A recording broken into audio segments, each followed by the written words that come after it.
Welcome to the STARS program, seniors taking active roles in society. And now, here's your host, Anita Finley. We're going to give you an education now, a lot on the internet, and also how you can do some videos or hire someone to do videos for you, because it's almost like magic. And I have the magician here in our studio, Laura Belgrave, who is she's actually an author. That's how she started out. She's an author of the Claudia Hershey Mysteries. And she's done other things. But now she's founded a company called Ever Onward Media. And what it does do, it provides content writing, social media, affordable photography and video to small and medium-sized businesses. Now, I'll tell you this.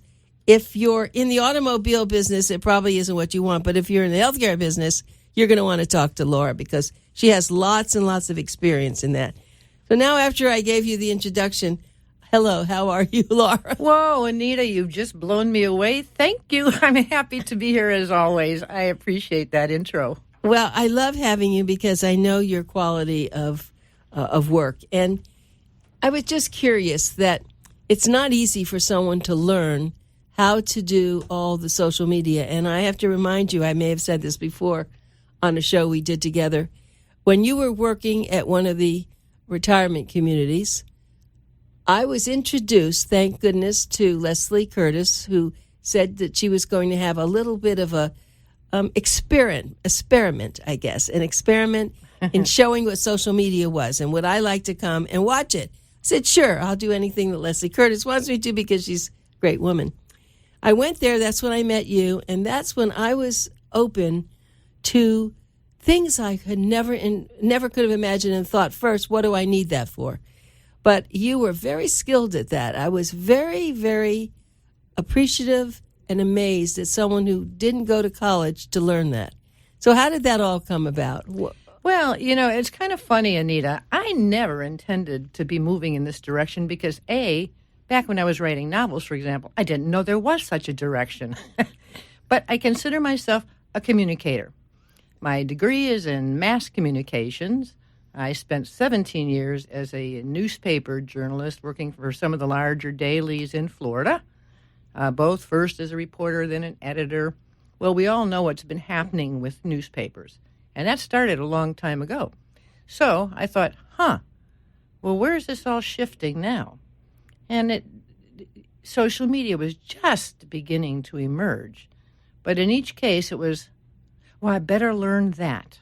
So everything I'm doing now is pretty much self-taught. I have taken more courses than you can shake a stick at to learn this stuff, to practice this stuff.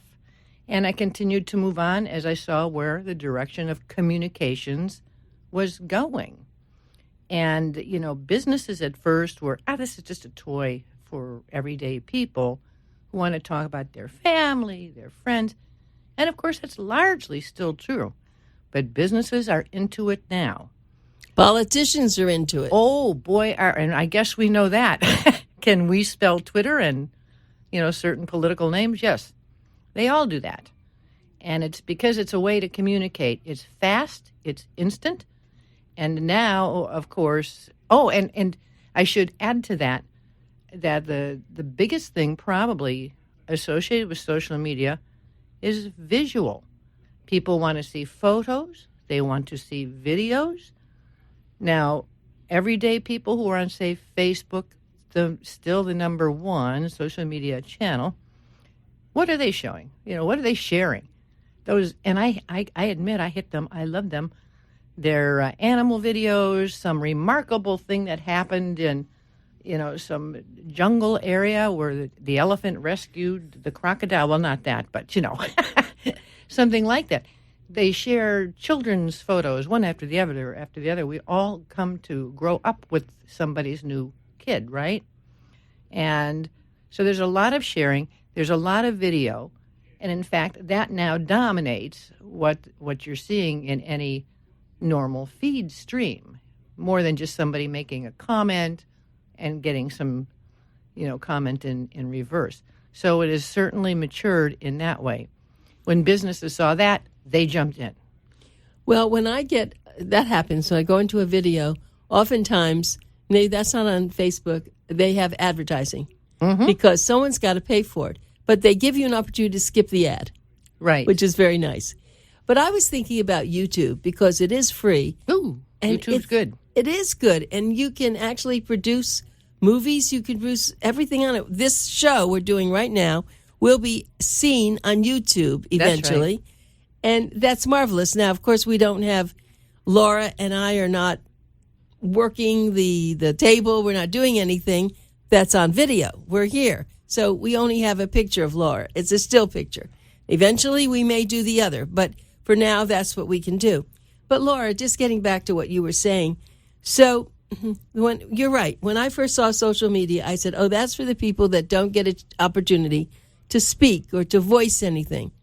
But it's really a lot more now. What it's doing is keeping people in touch with one another. People who, as you know, people who haven't seen someone for 40 years. All of a sudden, they see you on Facebook. I mean, so it's, I don't know if it's genealogy. I don't even know what this is anymore. Well, it is all of that. And it's funny, Anita, because once I got into Facebook in particular, as a common user, an everyday user, suddenly people started finding me from elementary school. My original boyfriend, he'd kill me. I called him Normie. He does not go by that now. He goes by Norman. But I will always think of him as Normie because we did the exciting things, back in that day, like throw rotten apples at a tree trunk. That was our idea of a good time, given that there was no such thing as social media or anything else like it. So I have found and reconnected with some people who were dear to my life, my heart. Now they're grown up. I see what they look like. They see what I look like. And it's a really cool thing.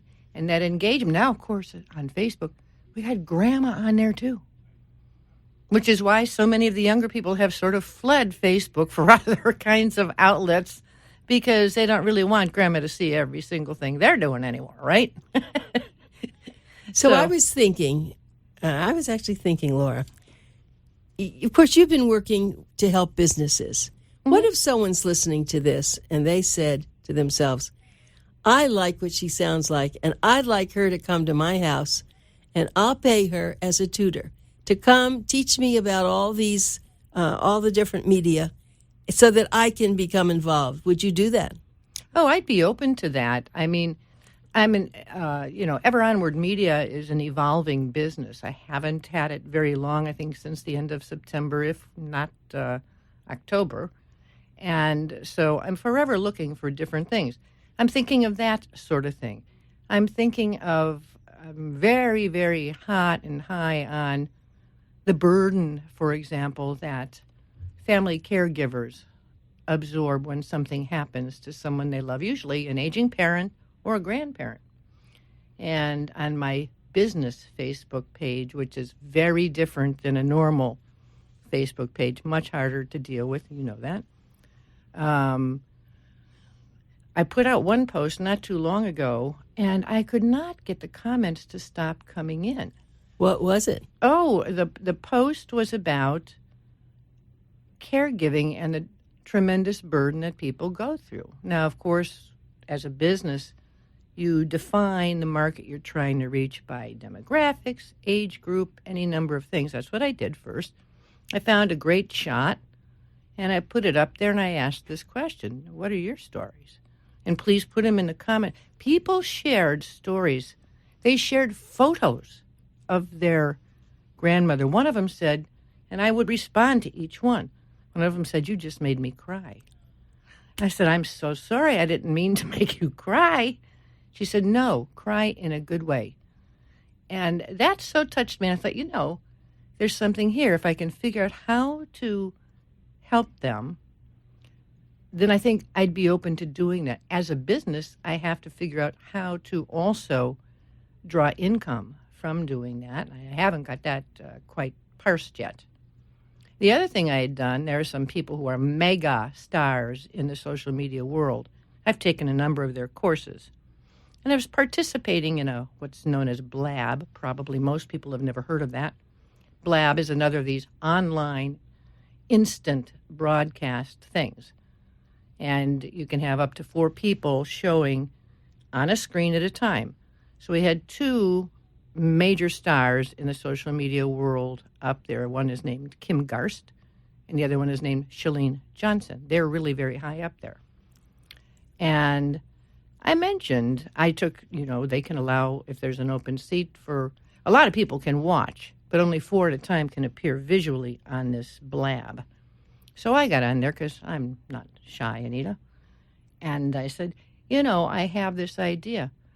And Kim Garst, they're both vigorously shaking their head, good idea to help caregivers, a very defined market, so much that you could do with that.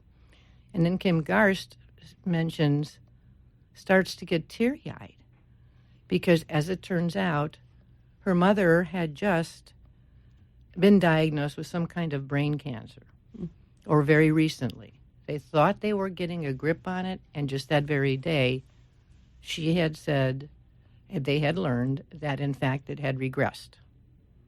And what she said was, she and her sister, we don't even know where to start. And I thought, that is the key thing. When something suddenly happens to an aging parent or a grandparent, people don't know. This isn't a simple, I shouldn't say simple, but for example, as people age, sure, they're getting hip replacement, knee replacements. They may be in and out of a skilled nursing facility for therapy, but they're out. It's pretty acute quickly rather than chronic. That's right. But if somebody has a stroke, that can be a life changer. And it is a life changer for those family caregivers, too, because they're probably raising their own family, number one. They are holding down jobs. And now they have to be somewhere with that aging person all the time. And think about elder couples. They're managing themselves fine, and all of a sudden one of them has a problem. Right. And if it's an extended problem and it goes on and on, I mean, these family caregivers will sacrifice, knowingly or unknowingly, their own health because they're older too now and they can't keep up. It's impossible. And people, when their life is just turned on a dime, the person who's impacted by a disease or an injury or something very serious, they're going to get cranky too. They often will blame the caregiver for something that went wrong. Those caregivers have to absorb all of that. They absorb guilt. They absorb all kinds of trying to deal with the systems, whatever medical system they may be within. They don't often understand, because it's very complicated, the paperwork that they must sign for this, that, or the other. They may not have in hand all of the right documents because they didn't actually get around to putting together all those power of attorneys and the different things we all should have. So what do you see your role in this new field? I mean, it's not a new field of caregiving, but your field in communication. This is what I'm still trying to sort out. It's fairly new thinking based on that and a few subsequent posts that I created and got good response to. I think there's something needed in that market. How I can do it, I'm not certain yet. So those are details I'm working out. Some people, I think, might even just like somebody who will call their mother, who's at home still perhaps, maybe even has a health care service coming in a couple times a week or even daily for a few hours. Just someone that she knows will call and talk to her for a half hour, even if all she's going to do is repeat the same story she told you the day before. I wouldn't mind being that person. That's interesting. For a nominal That's fee. interesting. Well, let me tell you something. My husband, whom you know, Bill, is 92, and he has everything working for him. He's doing a lot of things, but he has macular degeneration in one eye. And so he's been driving. He has a license that's still good for 10 years. But I went with him one day, and it's not that he functions well, but there were a couple of things I said, why don't we turn here so we can go to this place? he said, "Oh, where? Did I just miss it?" And I realized that because he can't see the periphery, he can't see the things he needs to see.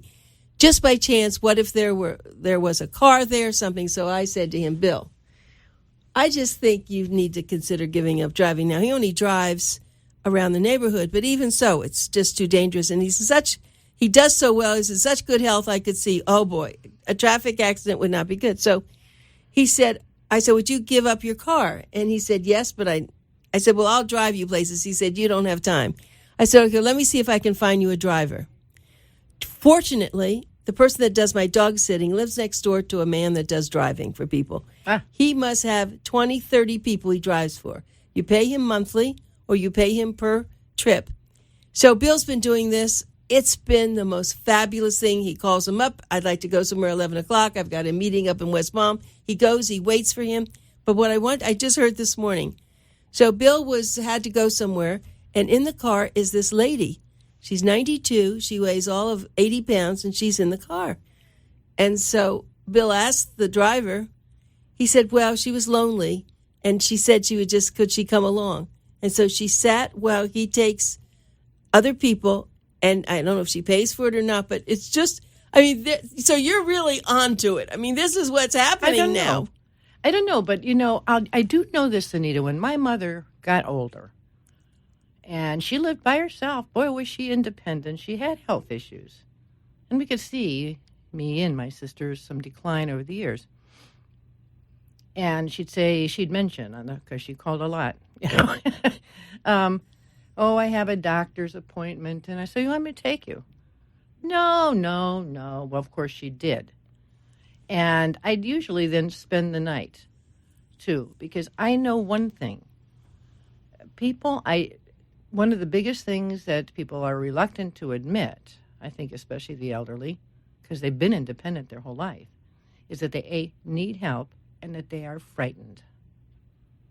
And just that thing, and I would tell her, both of my sisters, as you know, Leslie is a medical professional. My older sister teaches at the University of Miami, and she's, a specialist in geriatrics and many other things dealing with her end of business. But I'm not. I have none of those attributes. She didn't care. She said, "You're the best. You're the best." Because she didn't mean beyond my two sisters. Because you're here. You're here. Now, I was writing novels at the time, so I had latitude in my schedule. I could do that. But I knew it was about loneliness. When I worked for those two different skilled nursing facilities, I'd see the same thing. I loved to get down on my knees next to somebody in a wheelchair and just yak it up. And I can't talk down to people. So I say, blah, blah, blah. What's with that hairdo today? You did something different. And all you have to do is make them laugh. That's all they want, so often. But what they're doing, as my mother did, what are they doing? They're calling their daughter or their son at work several times a day. Not because anything bad has happened. They are lonely. So I toy with that idea as well, if there's a way to make that happen. So somebody who is lonely has something to look forward to every day at a certain hour. Laura's calling or whatever. And not to ask about their medical. If they want to talk that, they can. But just to yak. There are many services like this now. Many services. And I think it's been a growing need, and people are responding to it. But what I see you as, because you're a highly skilled professional with communication as far as photograph, as far as videos, for you somehow to, and I can't put my finger on this yet, but for you to take all of us who are in this world and figure out how we can learn through video. Because, talking is fine, but I think you can literally go in and show what's happening, and then maybe sell this as a teaching tool. Because I am thinking about that. Because you're skilled at that. You have the compassion. You've had the training. You've been involved with it, And people are tired of just reading things. I mean, I can give you a book that's probably 1,000 pages on how to care for your elder parents. It's one of the best books I've ever read. I never leave it. It's like a Bible. But it's a big book. Yes. But if you had a video that you could just look at, like we look at when Snowy had a problem, I got a video to see what about her food, and I see it on the video. That's what we're all tuned to, and that's where your skill is. So if you can do some of the things that you were just talking about, I might. I'm as a thinking video rather than just writing about it. That, and in fact, I'm working right now on what will be a free download about how to create your own family legacy videos using only your smartphone. And well, that's interesting. Now, and if there is a number of people who download this and show and indicate interest, then I may develop a course where now I'm going to show you visually certain elements, things to be aware of. And the reason I think that's appealing, there are some companies who do this, and they can cost thousands and thousands of dollars. I'm not talking about those kinds, because in most cases, they're not critically necessary. This has been my experience. I think you're right. You're right.